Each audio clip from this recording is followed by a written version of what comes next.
আসলে 4 তারিখে কিন্তু মাননীয় প্রধানমন্ত্রী বেশ কয়েকবার বলেছিলেন যে না, আমি এত রাষ্ট্রের মধ্যে ক্ষমতায় থাকার দরকার নেই। এই যে অনুপ্রবেশ সেটা করেছে তৃতীয় পক্ষ, এবং যেটা এখন আমরা ম্যাটিকুলাস ডিজাইনের অংশ হিসেবে শুনছি, তো সেগুলো উনি খুবই উদ্বিগ্ন এবং খুবই মানসিক ভাবে খুবই ডাউন ছিলেন। যাই হোক, তো 5 তারিখে যেটা আমি জেনেছি, 5 তারিখে তো আমি ঢাকাতেই ছিলাম, তো আমি যেটা জেনেছি যে ওনাকে যে প্রিপারেশন ছিল পুরো সব ঢাকা শহরের সকল এন্ট্রি পয়েন্ট, একটা ডিফেন্স সিস্টেমটা করা হয়েছিল যাতে কোনো ধরনের গোলযোগ বা এই ধরনের কিছু না হয়। তো মাননীয় প্রধানমন্ত্রীকে যে বলা হয়েছিল, আমি যতটুকু জানি যে হয়তো এটা প্রোটেকশনের জন্য অনেক মানুষ আরো মৃত্যুবরণ করতে পারে, তখন তিনি এটাকে নাকচ করে দিয়েছিলেন। উনি বলেছিলেন যে এভাবে উনি ক্ষমতা থাকতে চান না, এবং তখন তিনি বলেছিলেন যে উনি পদত্যাগ করবেন এবং বঙ্গভবনে যে উনি সেটা হস্তান্তর করবেন এবং 2 দিন সময় নেবেন পরবর্তী সরকার যারা আসবে, তারপর উনি টুঙ্গিপাড়ায় চলে যাবেন। এই একই বিষয় উনি 4 তারিখেও বেশ কয়েকবার বলেছেন। আমার নিজেরও মনে আছে, আমিও ছিলাম যে উনি আর থাকবেন না, উনি টুঙ্গিপাড়ায় চলে যাবেন, উনি শেষ জীবন ওখানে কাটাবেন, এরকম একটা বিষয় ছিল। কিন্তু যেটা হলো যে 5 তারিখে যখন উত্তরার দিক থেকে আসলে ছেড়ে দেওয়া হলো এবং তারপরে মাননীয় প্রধানমন্ত্রীকে এসে বলা হলো যে না, মব চলে আসছে এবং মাননীয় প্রধানমন্ত্রীকে যদি তারা গণভবন থেকে রিমুভ না করে তাহলে এসএসএফ এবং পিজিআর এর যে অব্লিগেশন আছে, কনস্টিটিউশনাল অব্লিগেশন, তাদেরকে কিন্তু গুলি ছুটতে হবে, এবং মাননীয় প্রধানমন্ত্রীকে ওখান থেকে শিফট না করলে সেক্ষেত্রে দেখা যাবে যে আবার ক্যাজুয়ালিটি হওয়ার সম্ভাবনা আছে। তো তারা একটা হিসেব করে বললো যে 45 মিনিটের মতো সময় পাওয়া যাবে, মব এখানে আসছে। তো তখন উনি বলেছেন ঠিক আছে, উনি যদি বঙ্গভবনে না যেতে পারেন উনি টুঙ্গিপাড়ে চলে যাবেন। তো ভারতে চলে যাওয়ার আসলে কোনো পরিকল্পনা ছিল না, এটা প্রশ্ন আসে না। কিন্তু তখন আমি যতটুকু জেনেছি পরবর্তীতে ওনাকে অনেকটা ফোর্স করে, অনেকটা জবরদস্তি জোর করে ওনাকে হেলিকপ্টারে উঠানো হয়েছিল, নিয়ে যে দেশের বাইরে পাঠিয়ে দেওয়ার একটা বিষয় ছিল। কিন্তু উনি কিন্তু শেষ পর্যন্ত উনি টুঙ্গিপাড়ায় চলে যেতে চেয়েছেন, দেশ ছাড়তে উনি চান।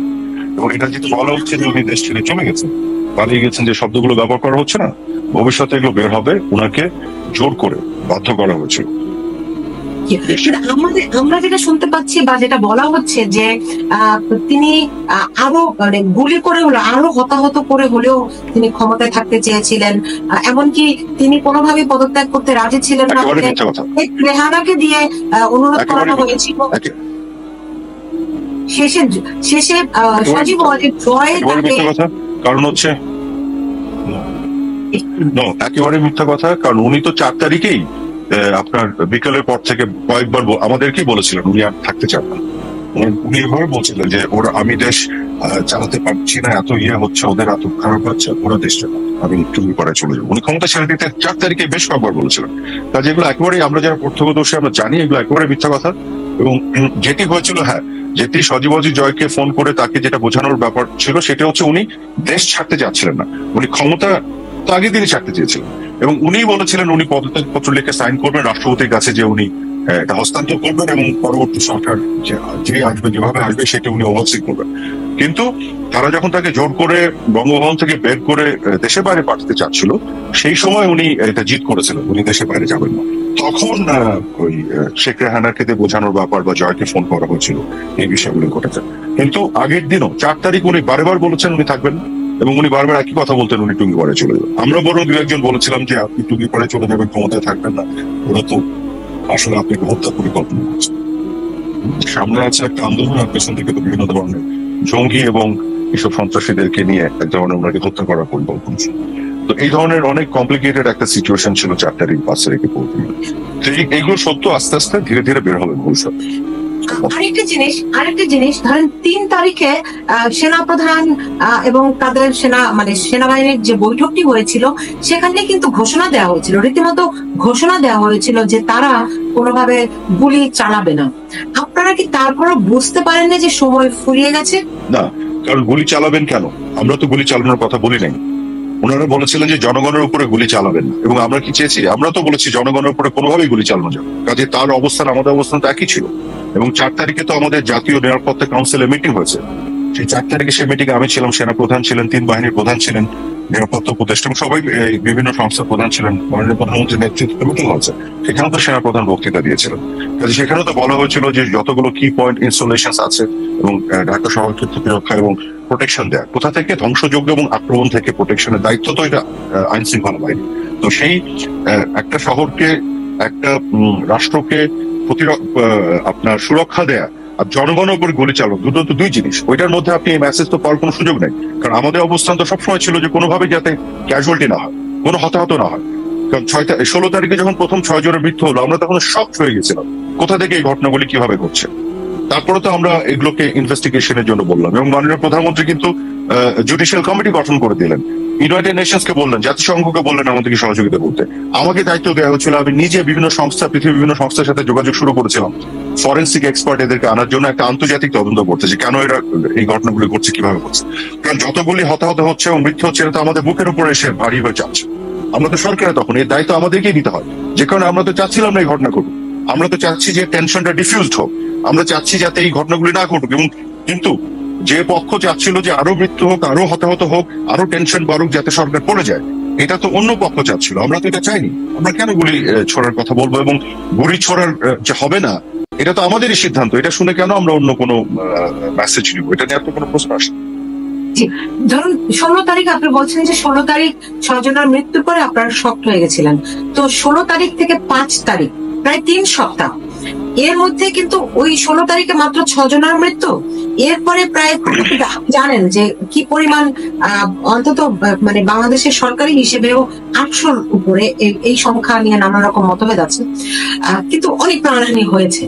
তো এই 3 সপ্তাহ লাগলো কি আপনাদের এটা বুঝতে যে এরকম একটি পরিস্থিতি, এখানে আপনারা ধরেন আওয়ামী লীগ একটা বাংলাদেশের সবচেয়ে পুরনো রাজনৈতিক দল, তারা মাঠের একেবারে তৃণমূলের সঙ্গে আওয়ামী লীগের সম্পর্ক, তো আপনারা এই ব্যর্থতার জন্য কি কি এখন পর্যন্ত প্রায় 4.5 মাস 5 মাস হতে যাচ্ছে, হয়ে গেছে, তো আপনাদের মূল্যায়নগুলি কি কি ব্যর্থতা আপনারা আইডেন্টিফাই করতে পেরেছেন? একটা জিনিস খেয়াল করেন, 16 তারিখে যখন 6 জনের মৃত্যু হলো, আবু সাইদ সহ ওখানে ছাত্রলীগেরও একটা ছেলে ছিল ঢাকা কলেজের, আপনার যদি মনে আছে। 16 তারিখে সকালবেলা আমরা খবর পাচ্ছিলাম যে আগের দিন স্টেট ডিপার্টমেন্টের একটা স্টেটমেন্টে বলা হচ্ছে 2 জন নাকি মারা গেছে। তো আমরা কিন্তু খুঁজছিলাম কিভাবে 2 জন মারা গেল, আমি কোনো মিডিয়াতে রিপোর্ট হয়নি, কোথাও হয়নি। আমি 16 তারিখে দিনের বেলা সকালবেলা গণভবনে গেলাম এবং এখানে মাননীয় প্রধানমন্ত্রীর সাথে আলাপ করবো, কিন্তু আমরা কিন্তু খুঁজে পাচ্ছি না। আমরা আমাদের সমস্ত গণমাধ্যমে যারা আছেন এবং বিভিন্ন সূত্রে যতগুলো ল এনফোর্সমেন্ট এজেন্সি আছে, আমরা খুঁজছি যে এই তথ্য কোথা থেকে পেল, এবং আসলে কিন্তু আদতে একজনও মারা যায়নি।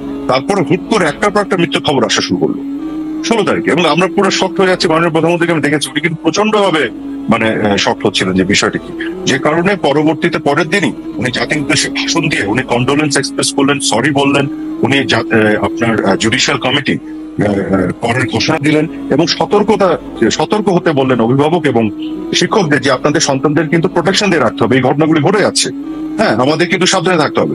এবং তারপরে আপনি যেটি বলছেন পরবর্তী 3 সপ্তাহে 5ই অগস্ট পর্যন্ত এখন অনেকগুলি এরকম ঘটনা ঘটেছে, এবং আমরা কিন্তু পরবর্তীতে দেখছি যে পুলিশের সাথে কোনো সংঘর্ষ নাই, কিন্তু হুট করে একটা স্নাইপারে গুলি এসে মরে যাচ্ছে। এবং আপনার মনে আছে হৃদয় তরুয়া বলেছে তার বন্ধু তার পাশে কিভাবে মৃত্যুর পরে ঢলে পড়েছে। তারপরে যেটা বলা হলো যে বাসার ভিতরে বাচ্চা শিশুরা মারা যাচ্ছে, হেলিকপ্টার থেকে নাকি গুলি ছড়া হয়েছে। পরে তো এই যে ডক্টর ইউনূসের অধীনে র্যাব ইনভেস্টিগেট করে বলে হেলিকপ্টার থেকে কোনো গুলি ছড়া হয়নি, এবং যে বাচ্চাটা মারা গেছে তার বাবা বলছে যে কোনো হেলিকপ্টার শব্দই ছিল না যখন তার গায়ে গুলি এসে লাগলো। তো এটা তো আমরা আসলেই ওই 3 সপ্তাহ শকের মধ্যে ছিলাম, বুঝতে পারছিলাম না কেন করছে। কিন্তু মাননীয় প্রধানমন্ত্রী দেখেন, উনি জুডিশিয়াল কমিটি করে তদন্ত করতে শুরু করলেন, উনি জাতিসংঘকে ডাকলেন, আমরা বিভিন্ন সংস্থার সাথে যোগাযোগ শুরু করলাম। উনি যারা আহত হলেন তাদেরকে দেখার জন্য হসপিটালে দৌড়ে গেলেন এবং তাদের সুচিকিৎসার ব্যবস্থা করলেন। যারা নিহত হচ্ছেন তাদের পরিবারের সদস্যদেরকে গণভবনে ডেকে তাদের পাশে আমরা দাঁড়ালাম, তাদেরকে সরকারিভাবে অনুদানের ব্যবস্থা করা হলো, তাদের পাশে থাকা এবং বিচারের ব্যবস্থায় কমিটমেন্ট করা হলো। মাননীয় প্রধানমন্ত্রী তো সবকিছু করেছেন কিন্তু ওই সময়টুকুর মধ্যে। কিন্তু এমন যে একটা বিশাল ষড়যন্ত্র যেভাবে আমাদের ঘাড়ের উপর এসে পড়লো, এত অল্প সময়ের মধ্যে এত কিছু ঘটে যাচ্ছিল, এবং মানুষের মনকেও আসলে বিভিন্ন ভাবে চারিদিক থেকে প্রচার প্রপাগান্ডা করে বিষিয়ে তোলা হলো, যেটা সত্যি কথা। আপনি যদি বলেন ব্যর্থতার কথা, ওখানেই আমাদের সবচেয়ে বড় ব্যর্থতা ছিল যে আমরা আসলে এটা ওইভাবে এটা গভীরতাটা বুঝে উঠতেই পারিনি। এত অল্প সময়ের মধ্যে এত ঘটনা ঘটে যাবে এটা আমরা বুঝতে পারিনি, এবং আমরা আসলে শখের মধ্যেই ছিলাম। একটা হতাহতের ঘটনা ঘটতো, আসতো আমাদের কাছে, এবং আমরা পুরো যে কি অবস্থা হতো, চারিদিকে আমাদের কলিগরা সবার চেহারা আপনার ভেঙে যেত, যেটা কি আরেকটা ঘটনা এরকম হলো, কেন হচ্ছে। এই তো হচ্ছে অবস্থা। এই যে আপনি এটা বলছেন যে এটা মানে গভীরতাটা বুঝতে পারেননি, সেই না পারার কারণটি কি?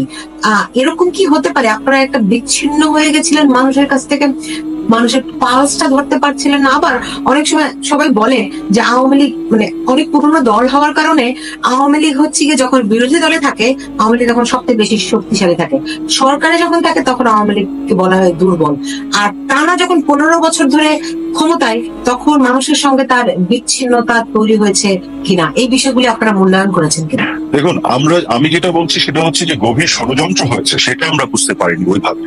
তো গভীর ষড়যন্ত্র তো আর সাধারণ জনগণ করে নাই, যে জনগণের সাথে বিচ্ছিন্নতার কারণে আমরা এটা বুঝতে পারছি না। জনগণও তো ধোকার মধ্যে পড়ে গেছে। আমি কখনোই মনে করি না যে আমাদের জনগণের সাথে বিচ্ছিন্নতা তৈরি হয়েছিল বা ছিল, অবশ্যই আমাদের সংযোগ সবসময় ছিল, কিন্তু যেটি হয়েছে যে গভীর ষড়যন্ত্রটা বুঝতে না পারার মূল কারণ যেটি হচ্ছিল, ষড়যন্ত্রকারীরা এত ব্যাপকভাবে এই ষড়যন্ত্র করেছে, এত টাকা পয়সা তারা ঢেলেছে, এবং এগুলো তো এখন একটু একটু করে বের হচ্ছে, একটু একটু করে কিন্তু বের হচ্ছে। ব্রিগেডিয়ার সাখাওয়াত সাহেবের বক্তব্যে কিন্তু বের হয়েছে 7.62 সিভিলিয়ানদের আর্ম করা হয়েছে। সেই সিভিলিয়ান কারা? যারা আনসার ক্যাম্পে যে আনসারকে গেট থেকে গুলি ছুড়ে আনসারদের আহত নিহত করেছে। তো আপনার আইন শৃঙ্খলা বাহিনীদের উপরে খার কাদের ছিল? কারা পুলিশকে আক্রমণ করেছে? 7.62 যারা গুলিটা করেছে তারা তো ওই পক্ষ, এই সন্ত্রাসীরা।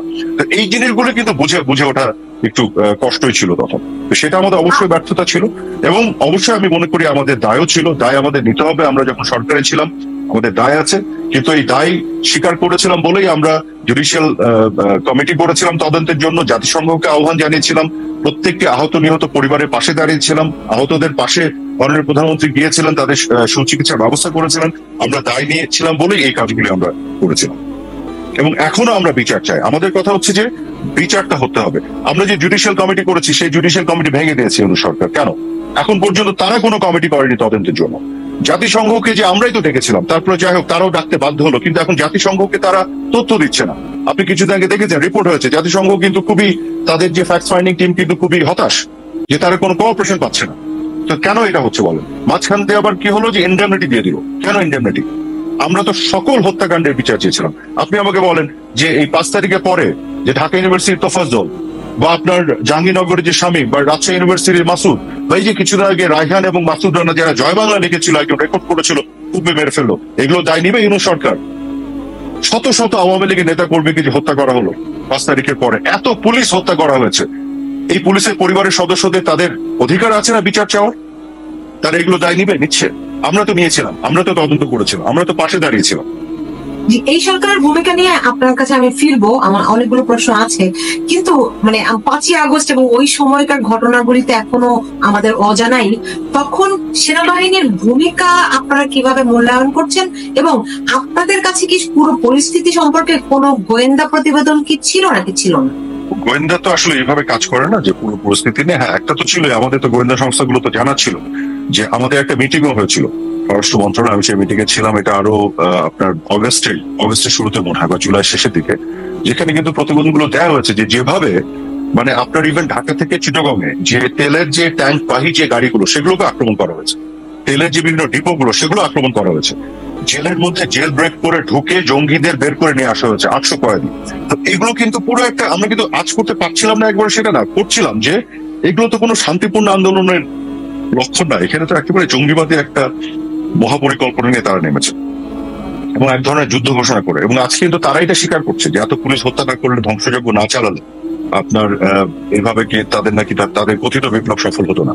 তো কোটা আন্দোলনের বিষয়টা যে একটা জাস্ট কাভার ছিল, হ্যাঁ, পিছন দিকে যে ব্যাপারগুলি ছিল এগুলো প্রতিবেদনে উঠে এসছে, একেবারে আসেনি সেটা ঠিক নয়। দেখুন, বাংলাদেশে এর আগেও গণ অভ্যুত্থান হয়েছে, নানান ভাবে সরকার পতন হয়েছে, কিন্তু যেভাবে করে আওয়ামী লীগ তাসের ঘরের মতো ভেঙে পড়লো, সবচেয়ে শক্তিশালী দল, সবচেয়ে বড় রাজনৈতিক দল, সবচেয়ে পুরাতন এবং অভিজ্ঞ রাজনৈতিক দল, যাদের নেতৃত্বে বাংলাদেশ স্বাধীন হয়েছে, তারা এরকম করে ভেঙে পড়ে যাবে এবং সবাই আত্মগোপনে চলে যাবে। আওয়ামী লীগ ভেঙে পড়েনি, আওয়ামী লীগ আছে, আওয়ামী লীগ ছিল এবং আওয়ামী লীগ থাকবে।